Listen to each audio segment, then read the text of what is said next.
Oi, gente, eu sou a Nadine Salomon, sou professora aqui do Rico Domingues de Direito Processual Civil e a dica que eu reservei para tratar com vocês hoje, ela é inspirada no nosso concurso aí do Tribunal de Justiça de Santa Catarina, que está em vias de acontecer. A banca já foi definida, é a banca FCC, então isso nos dá uma grande amplitude de banco de questões já para trabalhar de forma mais estratégica com o candidato, para que ele preste mais atenção em determinado assunto ou outro, conhecendo a banca como nós conhecemos aqui no Rico Domingues. Então eu posso afirmar com mais segurança para vocês, por exemplo, que a banca FCC gosta muito de cobrar do candidato o conhecimento a respeito dos princípios do processo civil, sejam eles princípios constitucionais do processo civil, sejam princípios infraconstitucionais do processo civil. E até um fator de elogio à banca realmente, porque é uma matéria super importante, né? Consequentemente, eu passo a observar que depois do CPC de 2015, também a banca FCC vem dando aí bastante ênfase à cobrança do conteúdo das normas fundamentais do processo civil. Vamos passar aqui propriamente aos slides que eu preparei, né? Uma mediatização da Constituição Federal sobre a disciplina do processo civil. A gente fala aí que o processo civil se constitucionalizou. A gente fala num modelo constitucional do processo civil, né? Acompanhando aí a tendência metodológica, né? A evolução científica, teórica, atual do direito processual civil, a gente tem que interpretar todas as normas processuais, todos os dispositivos constantes lá no Código de Processo Civil, de forma a trazer maior concretude possível às normas constitucionais. Então essa é a ideia aqui que o artigo 1º do Código de Processo Civil nos traz, por exemplo, né? Diz ali que o processo civil será ordenado, disciplinado e interpretado conforme os valores e as normas fundamentais estabelecidos na Constituição da República Federativa do Brasil, observando-se as disposições deste Código. E aí, de forma muito interessante, quando a gente parte para o estudo ali daquele primeiro momento do CPC de 2015,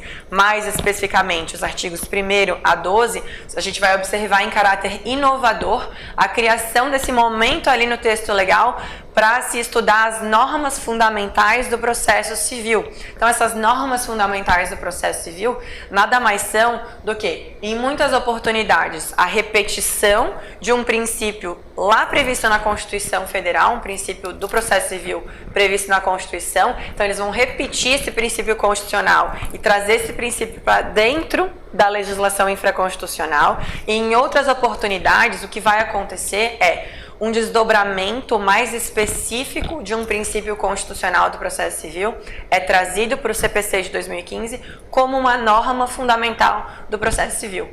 Um exemplo, que é o exemplo tratado aqui hoje, é justamente o tema do contraditório substancial, que nos remete à norma fundamental do processo civil, representada aí pela ideia de vedação à decisão surpresa. Então vamos começar pelo que diz a Constituição a respeito do contraditório em ampla defesa. Diz lá no artigo 5º, inciso 55 da Constituição Federal, que aos litigantes em processo judicial ou administrativo e aos acusados em geral são assegurados o contraditório em ampla defesa com os meios e recursos a ela inerentes. Pois bem, o contraditório que nos interessa de forma contemporânea é um contraditório que vai além do contraditório formal, é o contraditório material, contraditório substancial, ou seja, é um contraditório que não se contenta com a mera informação aos litigantes a respeito dos atos processuais que acontecem naquele específico processo judicial. Ele vai além porque ele permite, sempre que possível, a oportunidade a essas partes de participarem desse processo, trazendo argumentos, trazendo fundamentos, trazendo provas para ajudarem realmente o magistrado a formar o seu convencimento. Eles influenciam os litigantes na formação do convencimento do magistrado, muito mais atualmente, porque justamente a gente defende a ideia atual aí de um contraditório substancial ou contraditório material. É preciso tratar o processo civil atualmente como uma estrutura dialética, né?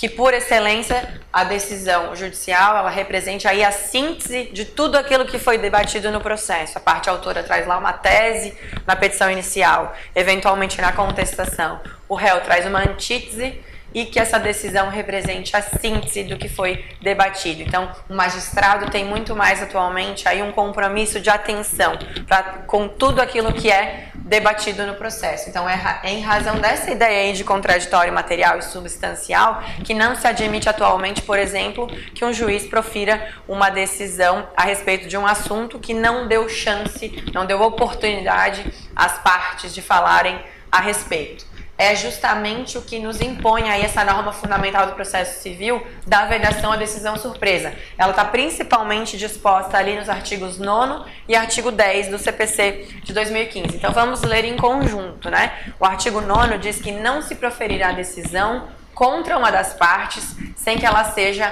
previamente ouvida. É claro que há uma exceção ou outra a essa situação, até por critério de justiça. Então, por exemplo, o disposto no caput, que a gente acabou de ler, não se aplica à tutela provisória de urgência.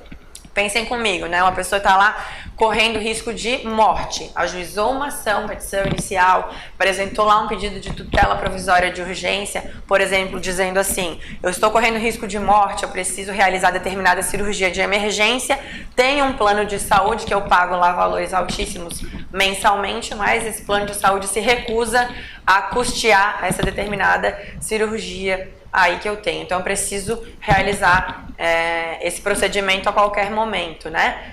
Quanto antes possível.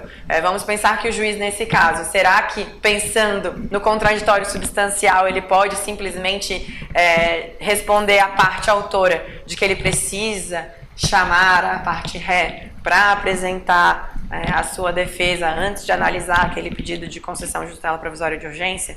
Não, né?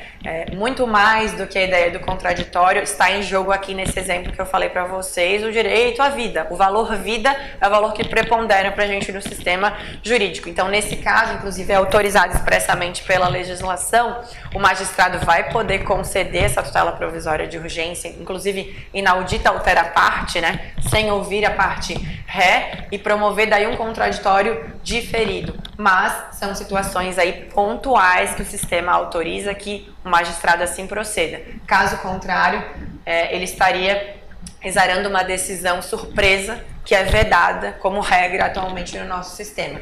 Também é interessante a gente conhecer o conteúdo do artigo 10. Segundo o artigo 10, o juiz não pode decidir em grau algum de jurisdição com base em fundamento a respeito do qual não se tenha dado às partes oportunidade de se manifestar, ainda que se trate de matéria sobre a qual deva decidir de ofício. Então, atenção aqui, eu sublinhei o em grau algum de jurisdição e também sublinhei a expressão ainda que, e sugiro que façam também, que grifem esse termo também no material de estudo de vocês, porque uma questão ou outra de concurso público pode tentar pegar o candidato trocando aqui essa expressão, né? Eu já vi questões trabalhando da seguinte forma, por exemplo, falando ali que o juiz não pode decidir em grau algum de jurisdição, com base em fundamento a respeito do qual não se tenha dado às partes oportunidade de se manifestar, exceto se trate de matéria sobre a qual deva decidir de ofício. Não, não é bem assim, né? Então, ainda que seja uma matéria sobre a qual o magistrado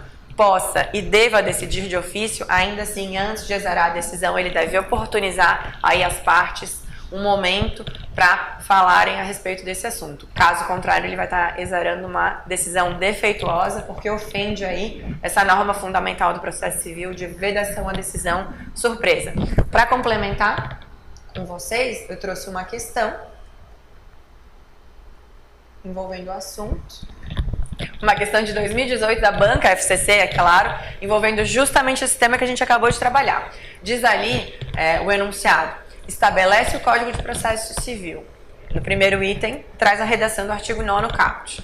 Estabelece o CPC que não se proferirá decisão contra uma das partes sem que ela seja previamente ouvida. E na sequência trazem ali no enunciado a redação do artigo 10, de que o juiz não pode decidir em grau algum de jurisdição com base em fundamento a respeito do qual não se tenha dado às partes oportunidade de se manifestar, ainda que se trate de matéria sobre a qual deva decidir de ofício. Tais normas atendem a que princípio? Eles colocam ali como alternativas o princípio do contraditório, o princípio da inércia, o princípio da primazia do mérito, o princípio da motivação das decisões judiciais e o princípio da inafastabilidade da jurisdição. Se houvesse aqui alguma assertiva mencionando o princípio vedação à decisão surpresa, melhor ainda, nós assinalaríamos a vedação à decisão surpresa como a assertiva correta.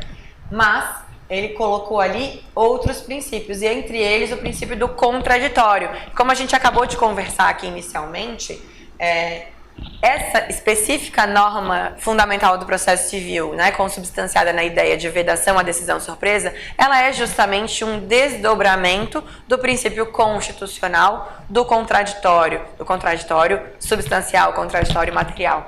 Então, a assertiva que a gente tinha que assinalar nesse momento aqui realmente seria a letra A. Tranquilo, né, gente? Eu espero ter ajudado vocês em relação ao esclarecimento de determinados assuntos. Desejo bons estudos e que nós nos encontremos aí nos vídeos seguintes. Obrigada e até mais!